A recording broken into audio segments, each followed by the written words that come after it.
తిరుమల సుందర శ్రీరంగనాథ్ విలక్షణమైన తెలుగు సినిమా నటుడు. ఈయన 1949లో మద్రాసు నగరంలో టి.ఆర్. సుందరరాజన్, జానకీదేవి దంపతులకు జన్మించారు. ఈయన తిరుపతి శ్రీ వెంకటేశ్వర విద్యాలయం నుండి డిగ్రీ చేశారు. సుమారు 300 సినిమాల్లో నటించారు. హీరోగా, విలన్గా, క్యారెక్టర్ నటుడిగా సినిమా ప్రేక్షకులను మెప్పించారు. రంగనాథ్ నటుడే కాదు, మంచి కవి, రచయిత కూడా.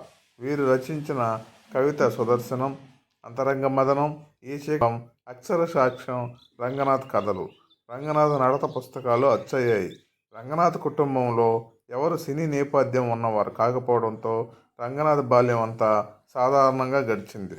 తాతగారింట్లో ఆయన పెరిగారు.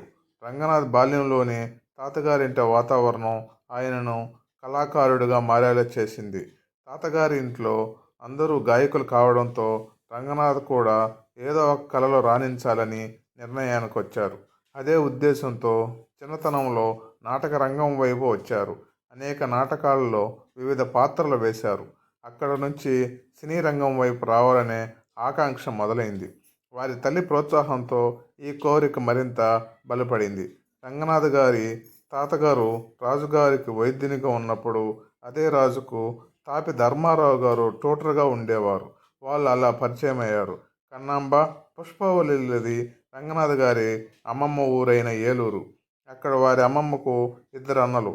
వాళ్ళు హిందుస్థానీ, కర్ణాటక సంగీతాల్లో విద్వాంసులు. రంగనాథ్ గారి అమ్మ జానకి సింగర్, తబలా ప్లేయర్. వారి అమ్మమ్మ వీణలో గోల్డ్ మెడలిస్ట్. రంగనాథ్ గారి తల్లి జానకి గారు గాయని కావాలనుకునేవారు. అదే టైంలో ఎస్ జానకి కూడా గాయని అయ్యారు. కొన్ని కారణాల వల్ల ఆవిడ కోరిక నెరవేరకపోవడంతో కొడుకైన ఆర్టిస్ట్ కావాలనుకుంది. చెన్నై నగరంలో జన్మించిన రంగనాథ్ కుటుంబ బాధ్యతల మీద పడటంతో సినీ జీవితం నమ్మకం కాదని భావించి ఉద్యోగ ప్రయత్నాలు చేశారు. బిఏ చదువుతుండగానే దక్షిణ మధ్య రైల్వేలో టీసీగా ఉద్యోగం వచ్చింది. వెంటనే వివాహం, తర్వాత వెంటనే ముగ్గురు. ఫ్రస్ట్రేషన్లో ఈ జన్మ ఎందుకు ఇలా అయిపోయిందని, చనిపోతే బాగుండని, ఆత్మహత్య చేసుకుంటే పోతుందని రైలు పట్టాల దగ్గరికి వెళ్ళి కూర్చున్నారు. ఆ సమయంలో రావాల్సిన రైలు లేటుగా రావడంతో తనకు రెండో ఆలోచన వచ్చి, నేను దేనికి చనిపోవాలి అనుకుని మా అమ్మగారి కోరిక మేరకు నేను నటుడైతే బాగుండని ఆలోచన రావడంతో ఆత్మహత్య విరమించుకొని వచ్చేశారు. అలా జీవితం సాగిపోతున్న నటుడవ్వాలన్న కోరిక మాత్రం చచ్చిపోలేదు. తను నాటకాలు వేసే నాటక రంగం వారి ద్వారా 1969లో చిన్న అవకాశం వచ్చింది. అయితే పాత్రకు గుర్తింపు రాలేదు.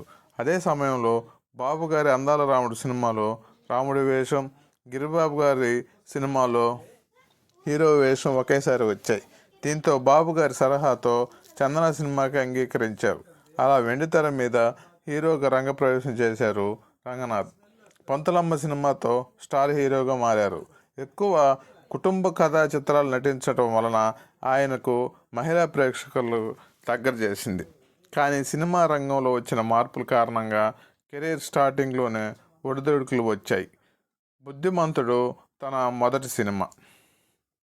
ఆ టైంలో హీరోగా మిస్ అయ్యారు.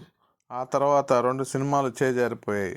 ఇద్దరేలో కృష్ణరాజు గారు నటించి పైకొచ్చారు.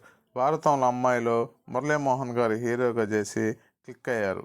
హాయ్ ఫ్రెండ్స్, ఇప్పటి వరకు మా ఛానల్ని సబ్స్క్రైబ్ చేసుకోకపోతే చేసుకొని పక్కన ఉన్న బెల్ ఐకాన్ని క్లిక్ చేసి లైక్ చేసి షేర్ చేస్తారని కోరుకుంటున్నాం.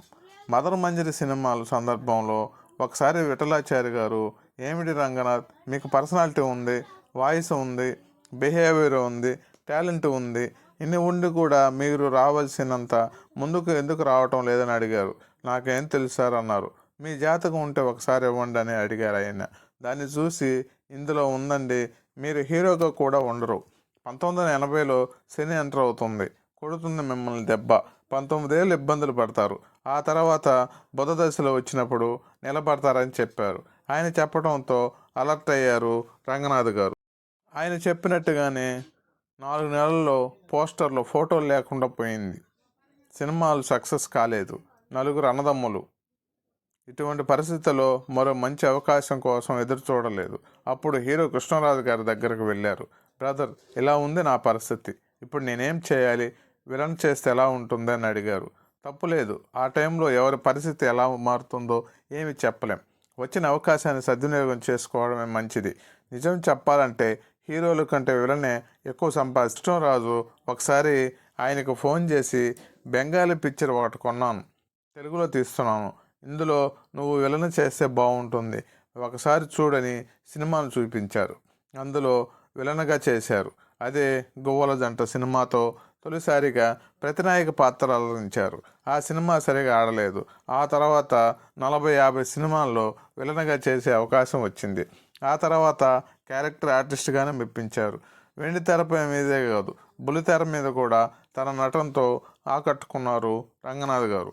పౌరాణిక నేపథ్యంలో తెరకెక్కిన భాగవతం సీరియల్తో పాటు రాఘవేంద్ర దర్శకత్వ పర్యవేక్షణలో తెరకెక్కిన శాంతినివాసం సీరియల్లోనూ కీలక పాత్రలో నటించారు. శాంతినివాసం సీరియల్ ప్రముఖ దర్శకుడు రాజమౌళి దానికి దర్శకత్వం వహిస్తుండేవారు. ఒకానొక సన్నివేశంలో రంగనాథ్ గారికి, దర్శకుడు రాజమౌళి గారికి వాదోపవాదాలు జరిగాయని, తర్వాత ఆ విషయం గురించి తాను కానీ రాజమౌళి కానీ ఆ ఊసే ఎత్తకుండా తన పని తాను చేసుకుంటూ ఉండేవాడిని. అప్పుడు ఒక సందర్భంలో రాజమౌళి వచ్చి, నాకు ఒక సినిమాకి అవకాశం వచ్చింది సార్ అని చెప్పారని అన్నారు. అపార సినీ అనుభవం కలిగిన 2005లో మొగుడ్స్ పెళ్ళాం సినిమాకు దర్శకత్వం వహించారు. అయితే ఆ సినిమా కమర్షియల్గా వర్కౌట్ కాకపోవడంతో తర్వాత దర్శకత్వానికి దూరమయ్యారు. సెలెక్టివ్గా సినిమాలు చేస్తూ సినీ రంగాన్ని కొనసాగిస్తుండేవారు. కవితా సుదర్శనం, అంతరంగ మదనం, ఈ చీకటి తొలగాలి, అక్షర సాక్ష్యం, పద పరిమళ నడత తదితర పుస్తకాలు ప్రచురించారు. నటి కేఆర్ విజయ గారిపై కవిత రాసి వారికి వినిపిస్తే ఆమె చాలా సంతోషించారని, ఆ కవితను ఆమెకు బహుమతిగా అందించానని చెప్పేవారు. ఆయన భార్య ప్రమాదవశాత్తు బాల్కనీ నుంచి కింద పడి 14 ఏళ్ల పాటు మంచానికి పరిమితమైపోయారు. కట్టుకున్నవాడే కన్నబిడ్డల సపర్యలు చేశారు, కానీ గొప్ప చెప్పుకోలేదు. నాలో సగభాగమైన భార్యకు చేయడం సేవ ఎందుకు అవుతుందనేవారు. 2009లో ఆమె కన్ను మూశారు. ఆమె ఫోటోను దేవుడి పటాలతో పాటు చేర్చి పూజ చేసేవారు. ఆ పటం పైన డిస్టిన్ అని రాసుకున్నారు. ఆయన మరణించే ముందు గుడ్ బై సార్ అంటూ తన మిత్రుడు బైసా దేవదాస్ గారికి సందేశం పంపించారు. తనకు వంట చేసే పని మనిషి మీనాక్షికి బీరువాలో దాచిన ఆంధ్ర బ్యాంక్ బాండ్లు అందవలసినదిగా గోడలపై రాసి డోంట్ ట్రబుల్ హర్ అంటూ తెలియజేశారు.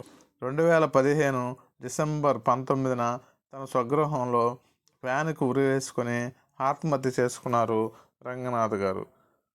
రంగనాథ్ గారికి ఆత్మశాంతి చేకూరాలని అంబ్రెల్లా రీన్ ఛానల్ తరపున కోరుకుంటూ, ఇప్పటి వరకు మా ఛానల్ని సబ్స్క్రైబ్ చేసుకోకపోతే చేసుకొని పక్కన ఉన్న బెల్ ఐకాన్ని క్లిక్ చేసి లైక్